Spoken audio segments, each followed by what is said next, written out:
जय Hind CDS aspirant. Trigonometry की class number 3 में आपका स्वागत है। किसी कारणवश ये वीडियो स्ट्रीम हुई थी यूट्यूब पर, लेकिन फिर डिलीट हो गई। तो इसे फिर मैं अभी रिकॉर्ड करके फिर यूट्यूब पे पोस्ट करूंगा and then you will get it in the LMS. ठीक है, चलिए। तो मोटा मोटा सारे फॉर्मूलाज हम देख चुके थे। Sine A plus B, cos A plus B, sine A minus B, cos A minus B. अच्छा, फिर sine two theta, cos two theta, tan two theta, इनके फॉर्मूलाज देखे हमने। और उसके बाद हमने sine three theta, cos three theta, tan three theta, इनके फॉर्मूलाज देख लिए। इसके अलावा कुछ और फॉर्मूलाज हैं जो आपको ध्यान रखने हैं। जैसे कि अगर मेरे पास सम ऑफ टू एंगल्स जिस पे ट्रिग्नोमेट्रिक रेशियो लगा हुआ है, जैसे मैं अगर बोलूं sign A plus sine B, तो क्या इसको मैं प्रोडक्ट में बदल सकता हूं? Can I change it into a product? ये सम है, क्या इसको मैं प्रोडक्ट में बदल सकता हूं? तो आंसर है बिल्कुल yes. Two sine A plus B by two cos A minus B by two, ये हो जाता है। ठीक है, इसी तरीके से sine A minus sine B जो है वो कुछ ऐसा होता है। टू कॉस आ जाएगा यहां पे पहले, बस बाकी फॉर्मूला वैसा ही है। एक बार कॉस आएगा और फिर एक बार साइन आएगा। तो ये चीज आपने साइन ए प्लस बी और कॉस ए प्लस बी में देखा होगा, या साइन ए माइनस में भी देखा होगा। साइन ए कॉस बी, कॉस ए साइन बी, तो साइन और कॉस साथ में आते हैं। ठीक है, तो एक साइन एक कॉस रहेगा जब भी आप साइन ए प्लस बी या साइन ए माइनस बी की बात करें। ठीक है, हम यहां कर क्या रहे हैं? हम यहां सम को बदल रहे हैं प्रोडक्ट में। ठीक है, तो जब भी सम को प्रोडक्ट में बदलना हो तो ये हम फॉर्मूला यूज करते हैं। ठीक है, इनको सीडी फॉर्मूलाज भी बोलते हैं। ठीक है, इसी तरीके से cos A plus cos B हो जाता है। अब यहां सिर्फ कॉस रहेगा। Two cos A plus B by two cos A minus B by two. ठीक है, और इसी तरह से cos A minus cos B हो जाता है। यहां थोड़ा सा ध्यान रखना है, माइनस का टू आ जाता है sine A plus B by two और sine A minus B by two. ठीक है, इस तरीके का आ जाता है। अब इसी चीज को मैं ऐसे भी लिख सकता हूं।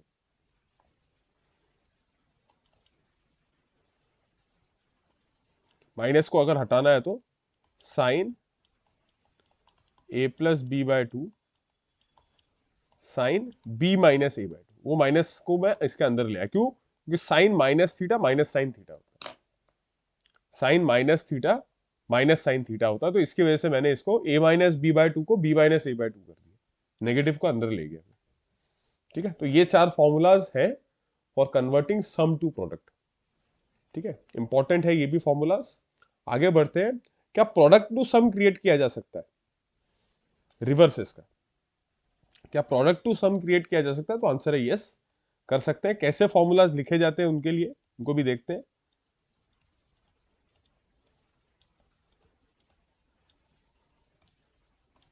तो प्रोडक्ट टू सम कैसे चलता है, देखिए।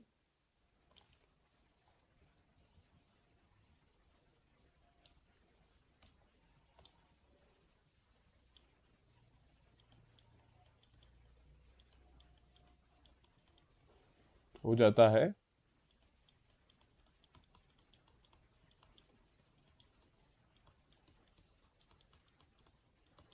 Cos A minus B. ठीक है, फिर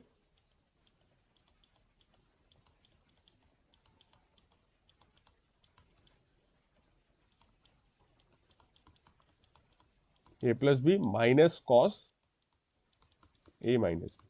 ठीक है, इसी को अगर मैं चेंज करके लिखना चाहूं, माइनस साइन अगर मैं इधर ले आऊं, तो ये ऐसा भी हो जाएगा।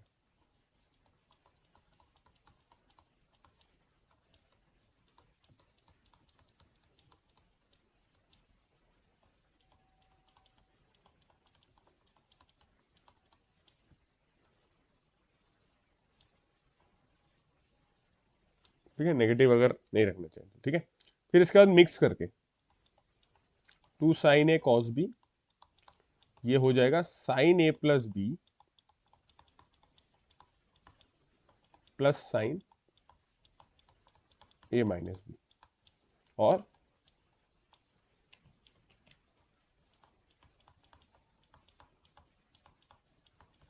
तो 2 कॉस ए साइन बी हो जाएगा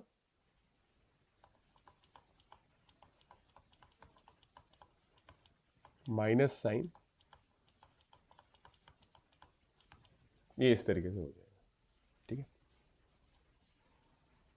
तो प्रोडक्ट टू सम इस तरीके से चलेगा, ठीक है। तो सम to product, product to some, चार चार, ये 8 फॉर्मूलाज और आपको याद रखते हैं, ठीक है। तो आप देख सकते हैं पैटर्न है, तो याद करने में ज्यादा मुश्किल नहीं होगा, ठीक है। चलिए क्वेश्चन करते हैं इस पर। What is the value of cos 10 degree plus sin 20 divide by cos 20 minus sin 10। तो हमारे पास sin a plus sin b, sin a minus sin b, cos a plus cos b या cos a minus cos b का cos a minus cos b के formulas है। cos a plus sin b या cos a minus sin b का नहीं है, तो हमें किसी एक में बदलना पड़ेगा। या तो हम सबको cos पे बदल दें, ठीक है, मतलब सबको cos पे भी बदलने की जरूरत नहीं है। ऊपर न्यूमरेटर में cos cos होना चाहिए या sin sin, नीचे डिनोमिनेटर में cos cos होना चाहिए या sin sin होना चाहिए, ठीक है। तो जब हम साइन लेते हैं तो उसमें वो नेगेटिव वाला जो -2 वाला पार्ट है उसका कोई प्रॉब्लम नहीं होता, ठीक है। ये माइनस वाले साइन का कोई प्रॉब्लम नहीं होता, ये cos a माइनस, तो cos a minus cos b नहीं करना चाह रहा मैं, तो मैं क्या करूंगा, मैं सबको साइन में कन्वर्ट कर लेता हूं। तो cos 10 को मैं साइन 70 लिख सकता हूं, कॉम्प्लीमेंट्री एंगल 90 माइनस, माफी चाहूंगा, नॉट 70, 80 प्लस साइन 20, अब ये साइन में आ गया, अब sine A plus sine B लगा दूंगा, divided by cos 20 minus sine 10, ये क्या हो जाएगा, cos 20 माइनस साइन 10। इसको मैं कर देता हूं साइन 90 माइनस 20 माइनस साइन 10। अब मैं लगाता हूं sign A plus sine B और sine A minus sine B, ठीक है। तो ऊपर वाला हो जाएगा sign A plus sine B है, तो 2 sign A plus B bye 2, यानी कि 80 प्लस 20 डिवाइडेड बाय 2, ठीक है। और यहां आ जाएगा cos 80 माइनस 20 डिवाइडेड बाय 2, हाँ, divided by, whole divided by, whole divided by, ये आ गया 2 cos 70 प्लस 10 बाय 2, और यहां आ गया साइन 70 माइनस 10 बाय 2, सही है, 70 माइनस 10 बाय 2, ये आ गया, ठीक है। अब इसको फर्दर सॉल्व करें तो 2 और 2 कैंसल्ड, ऊपर क्या बना 80 बाय 2, दैट इज साइन 50 बना, और यहां बना 60 बाय 2, दैट इज 30, cos 30 बना, डिवाइडेड बाय cos 40 और साइन 30। अब इसको ध्यान से देखिए, साइन 50 और cos 40 क्या ये कॉम्प्लीमेंट्री है, sine theta cos 90 minus theta, यही ऊपर भी यूज किया है हमने, ठीक है, ठीक है। And the reverse also is true, and cos theta, अब देखिए यार साइन 50 और cos 40 फिर सेम है, तो कैंसिल हो जाएगा, cos 30 बाय साइन 30 बचेगा, क्या बताइए, cot 30, cot 30 is how much, 1 by root three, 1 by root three है, 1 by tan 30, tan 30 is 1 by root three, cot 30 is root three, चलिए, तो आंसर इज रूट थ्री। तो इस तरीके से सॉल्व हो गया option C, that is root three, ठीक है। तो इस तरीके से सॉल्व करना था। आपको पता है कि cos a plus cos b, cos A minus cos B sine A plus sine B या sine A minus sine B के ही फॉर्मूलाज हैं आपके पास, तो आपको इसी एक में कन्वर्ट करना पड़ेगा। आप चाहते तो ऊपर कॉस 10 प्लस कॉस 70 भी कर सकते थे, cos A plus cos B में माइनस का प्रॉब्लम नहीं, नीचे प्रॉब्लम होता अगर मैं कॉस 20 माइनस कॉस 80 करता। हालांकि वो भी फॉर्मूला अगर आपको याद है तो आप कर सकते हो, है ना, उसमें तो कोई प्रॉब्लम नहीं है। ठीक है, चलिए आगे बढ़े। ठीक है, तो इसका उत्तर रहा ऑप्शन, इसका उत्तर रहा ऑप्शन सी, दैट इज √3। ठीक है, चलिए आगे बढ़ते हैं, बात करते हैं हाइट्स एंड डिस्टेंसेस की। तो इसके साथ ही आपके ट्रिग्नोमेट्री के बेसिक फॉर्मूले सारे क्लियर हो गए। हाइट्स एंड डिस्टेंसेस मतलब क्या है कि आपको पोल दे देगा, एक बिल्डिंग दे देगा, उसके हाइट दे देगा, कोई एक एंगल्स दे देगा और आपको कोई एक साइड पूछ लेगा। तो वहां भी हम ट्रिग्नोमेट्री के रेशियोज का ही यूज करते हैं। तो ये बेसिकली एप्लीकेशन है, जो ट्रिग्नोमेट्री का नॉलेज है उसका एप्लीकेशन है ये। ठीक है, तो कैसे, इसके लिए दो तीन टर्म्स आपको ध्यान रखने हैं। ठीक है, अच्छा जैसे मान लीजिए कोई पर्सन है,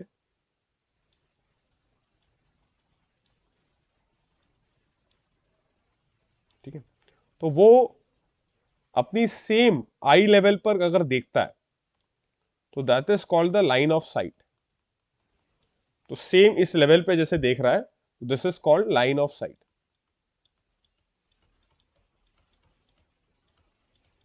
ठीक है, अच्छा मान लीजिए वो यहां पर किसी पेड़ को देख रहे हैं,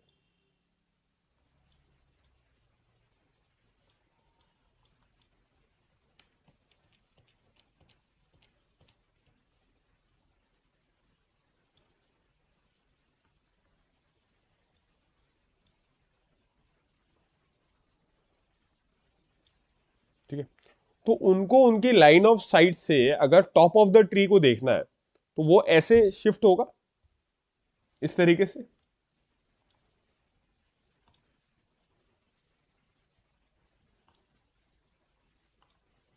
हाँ, इस तरीके से जाएगा। तो ये जो टिल्ट हुआ to watch something that was higher than yourself, अपने से ऊंचा कोई चीज को देखने के लिए लाइन ऑफ साइट से आपने ऐसे टिल्ट किया, आपका मूवमेंट ऐसे हुआ। तो ये जो एंगल ऑफ टिल्ट है, जो लाइन ऑफ साइट से टू द हायर हाइट पर जा रहा है, तो this angle theta is called angle of elevation.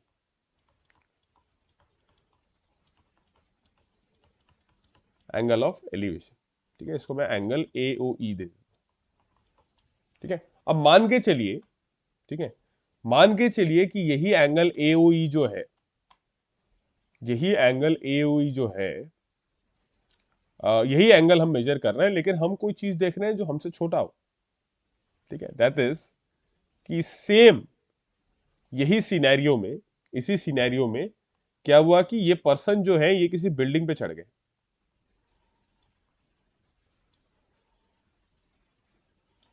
और अब वो इस ट्री को देख रहे हैं, सेम उसी ट्री को अब एक बिल्डिंग से देख रहे हैं।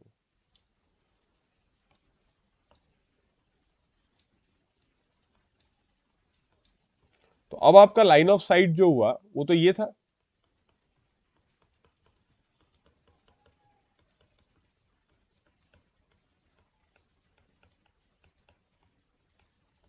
ठीक है, और अब आप जब देख रहे हैं ट्री के टॉप को तो आप देखेंगे ऐसे, तो आपका मोशन अब किस तरफ हुआ, लाइन ऑफ साइट ऐसे देख रहे थे, अब मोशन ऐसे हो गया, इस तरीके से। तो ये जो एंगल है this is called angle of depression, क्योंकि यह नीचे गया है। ठीक है, इसको मैं बोल देता हूं एंगल AOD। ठीक है, बहुत सारे सिचुएशंस में क्या होता है, यही एंगल ऑफ एलिवेशन इस एंगल ऑफ डिप्रेशन के बराबर होता है।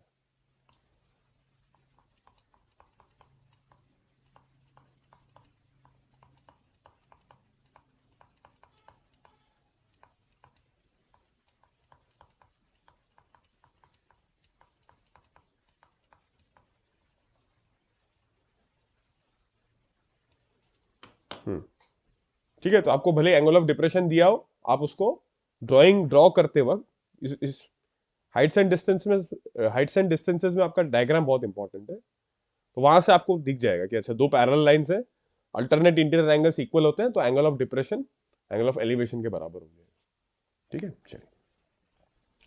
तो line of site, angle of depression, angle of elevation, I hope this is clear. चलिए आगे बढ़ते हैं, इसमें कुछ पिक्युलर केसेस देखते हैं।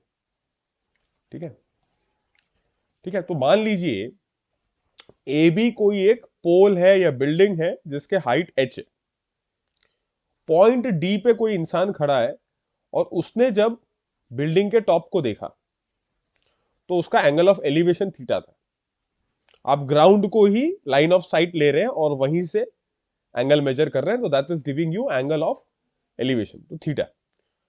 अब जब वो थोड़ा पास आया बिल्डिंग के, यहां से जब उसने बिल्डिंग को टॉप को देखा तो कुछ एंगल बना, और ये एंगल और जो पहले जो एंगल ऑफ एलिवेशन बन रहा था इसका सम 90 डिग्री है। That is they are complementary. The two angles are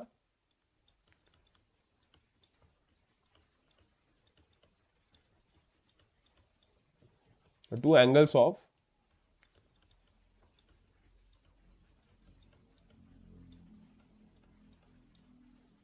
तो उस केस में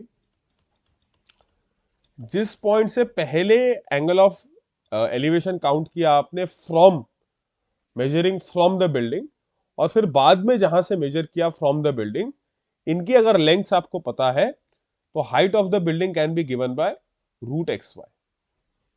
तो डायरेक्ट रिजल्ट आप याद रख सकते हैं, height will be equal to root X Y. और ये सिंपल है, ये किस तरीके से आया कि आप अगर tan थीटा लगाए in triangle A B D, अगर आप tan थीटा लगाए तो एच बाय वाई मिलेगा। और इन ट्राइंगल अगर मैं ए बी सी करता हूं तो tan 90 माइनस थीटा आ जाएगा, tan 90 माइनस थीटा आ जाएगा एच बाय एक्स। अब इनको अगर मैं मल्टीप्लाई कर दूं, 1 एंड 2 को अगर मैं मल्टीप्लाई कर दूं,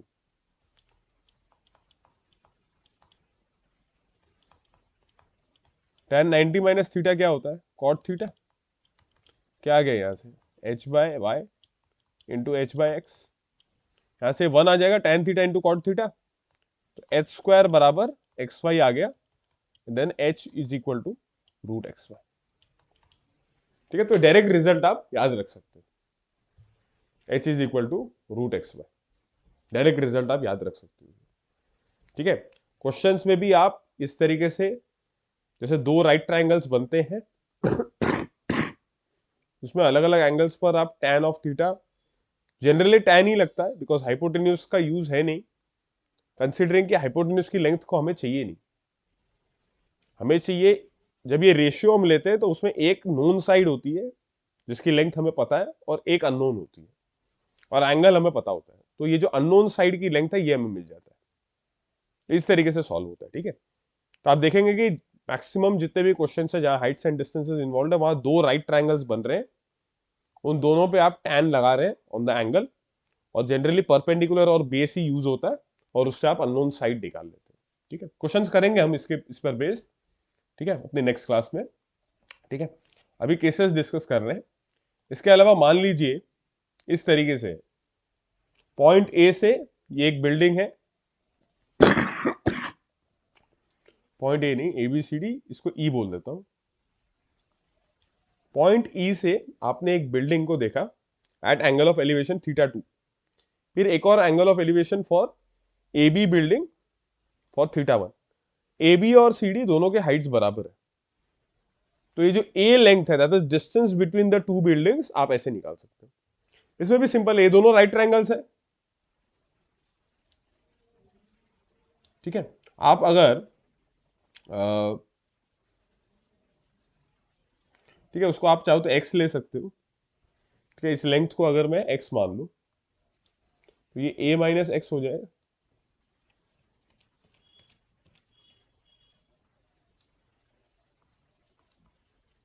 ठीक है, सो आपका tan θ1 आ गया h बाय एक्स, और tan थीटा 2 आ गया h बाय ए माइनस एक्स। आपको a चाहिए। अच्छा, अगर इनका मैं सम कर दूं तो वहां से a आ जाएगा।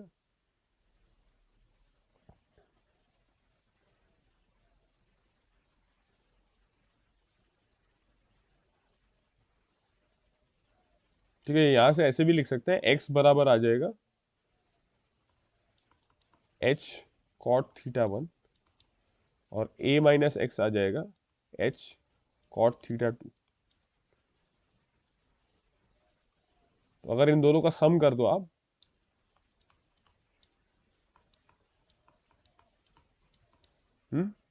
तो x बराबर आ गया, या a बराबर आ गया h cot theta 1 plus cot theta 2। ठीक है, x plus a minus x will give you a, इससे ही आ गया। ठीक है, सिमिलरली अगर यही दो अलग अलग को अगर ऐसे कंबाइन कर ले आप, अगर ऐसे शिफ्ट कर लो तो भी वो सेम रहता है। देखो, h cot theta 1 plus cot theta 2। ठीक है, सेम। तो जनरली ऑल द क्वेश्चंस जो भी हाइट्स एंड डिस्टेंसेस के आप डिस्कस करें, हम लोग करेंगे, उसमें आप देखेंगे कि दो राइट ट्रायंगल्स इन्वॉल्व है।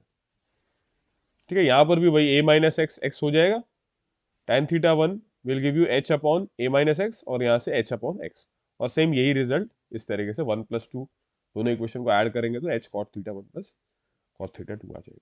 ठीक है, तो ये कुछ रिजल्ट्स हैं, इनको याद रखने से क्वेश्चन थोड़ा जल्दी होगा।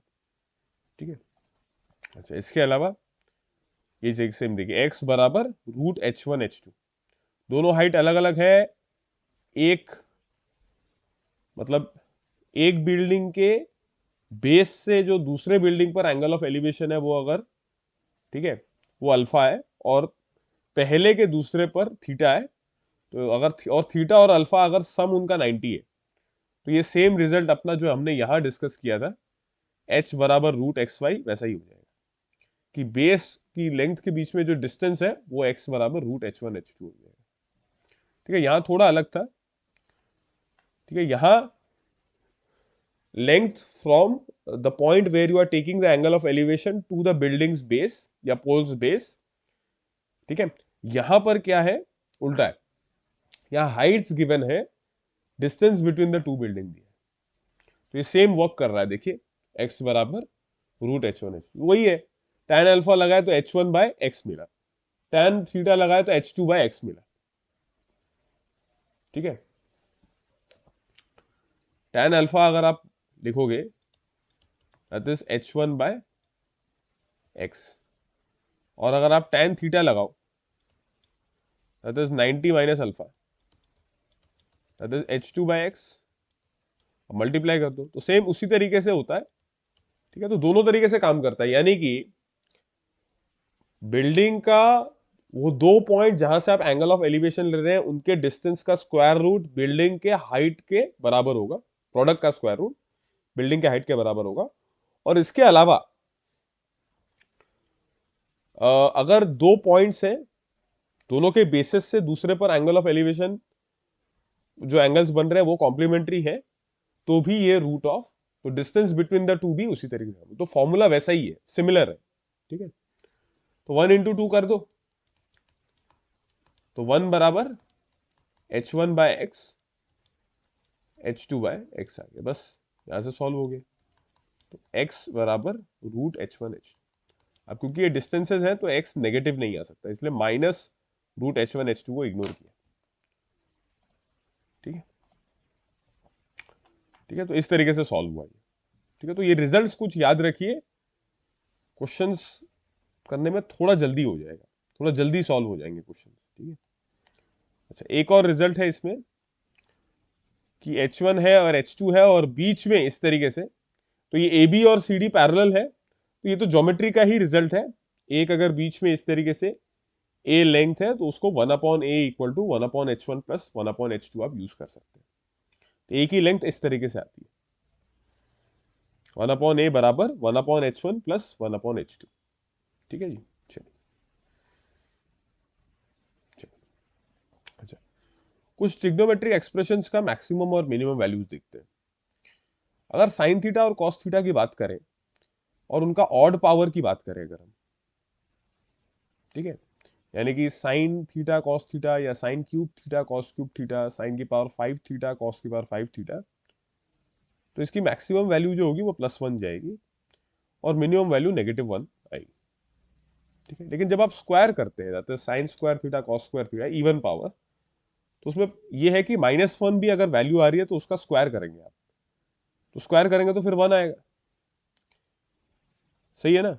तो उसमें स्क्वायर करने पर या पावर 4 या इवन पावर्स में कभी भी आपको नेगेटिव वैल्यू नहीं मिलेगी। तो नेगेटिव वैल्यू नहीं मिलेगी मतलब 0 से कम वाली जो वैल्यूज है, जैसे साइन थीटा और कॉस थीटा, इनकी मैक्सिमम और मिनिमम वैल्यू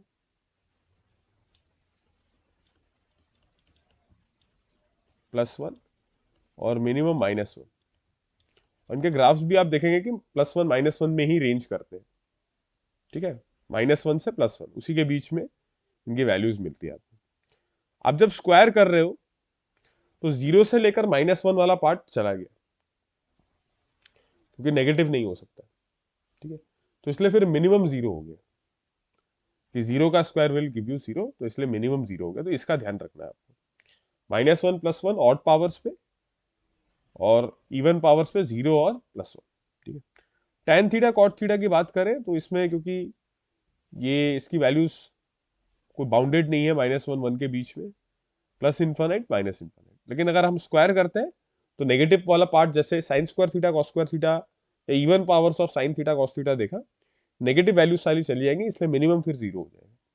तो सेम वही कॉन्सेप्ट यहाँ पर भी लगता है, ठीक है। इसी तरह से माइनस इन्फानाइट प्लस इन्फानाइट की अगर बात करें, माइनस इन्फानाइट और प्लस इन्फानाइट, ये कैसे हो जाता है, सेक थीटा कोसेक थीटा। तो ऑड पावर्स पे ये रहेगा और इवन पावर पे 0 नहीं मिलेगा आपको। उसका कारण एक ही है कि 0 पर ये डिफाइंड ही नहीं है। सेक थीटा और कोसेक थीटा रेसिप्रोकल रेशियोज होते हैं, इनका अगर आप 0 पर रेसिप्रोकल लेंगे तो वो तो डिफाइंड नहीं होगा, 1/0 is not defined. So minus infinite plus infinite, और जब आप इवन पावर ले रहे हैं तब मिनिमम हो जाता है 1, मैक्सिमम तो आपका इन्फानाइट ही रहेगा, ठीक है। चलिए, तो ये थोड़ा मैक्सिमम मिनिमम वैल्यूज का आपको आइडिया होना चाहिए, ठीक है। अच्छा, इसके अलावा एक और एक्सप्रेशन है जिसका मैक्सिमम मिनिमम आपको पता होना चाहिए, a sine theta plus b cos theta का मैक्सिमम और मिनिमम। इसका जो मैक्सिमम होता है वो होता है +√(a²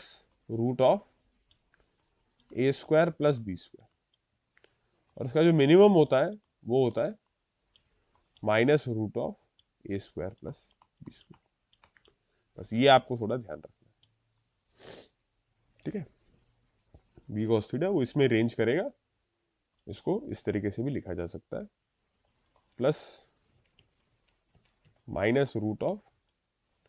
+ b²।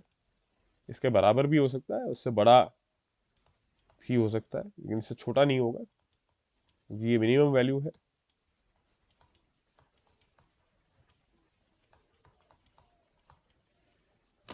ठीक है, तो इस एक्सप्रेशन का भी मैक्सिमम और मिनिमम याद रखिए, ठीक है। तो चलिए, इसी के साथ ट्रिग्नोमेट्री का मोटा मोटा जो थ्योरी पार्ट है वो यही खत्म होता है, ठीक है। मैक्सिमम क्वेश्चंस में जो कॉन्सेप्ट्स अप्लाई होते हैं वो सारे हमने डिस्कस कर लिए। अब इसके बाद जो नेक्स्ट क्लास होगी on Monday at the same time 7 PM, उसमें हम डिस्कस करेंगे क्वेश्चंस, ठीक है। कुछ प्रीवियस ईयर क्वेश्चंस, कुछ एक्सपेक्टेड क्वेश्चंस हम डिस्कस करेंगे। तो ये जो तीनों क्लास है, क्लास 1 2 3, इनको अच्छे से रिवाइज जरूर कर ले ताकि क्वेश्चंस करने में आपको आसानी, ठीक है। ठीक है, कुछ और भी अगर कॉन्सेप्ट बचते हैं जो, वैसे तो क्वेश्चंस के थ्रू ही मैं बता दूंगा, लेकिन फिर भी अगर मुझे लगता है कि कुछ और भी बचते हैं तो नेक्स्ट क्लास में हम स्टार्टिंग में 5-10 मिनट 15 मिनट में वो डिस्कस कर लेंगे और बाकी फिर क्वेश्चंस प्रैक्टिस करेंगे, ठीक है। चलिए, सो विद दैट आपका क्लास 3 यही खत्म होता है। मिलते हैं क्लास 4 में ऑन मंडे एट 7 PM। तो थैंक यू।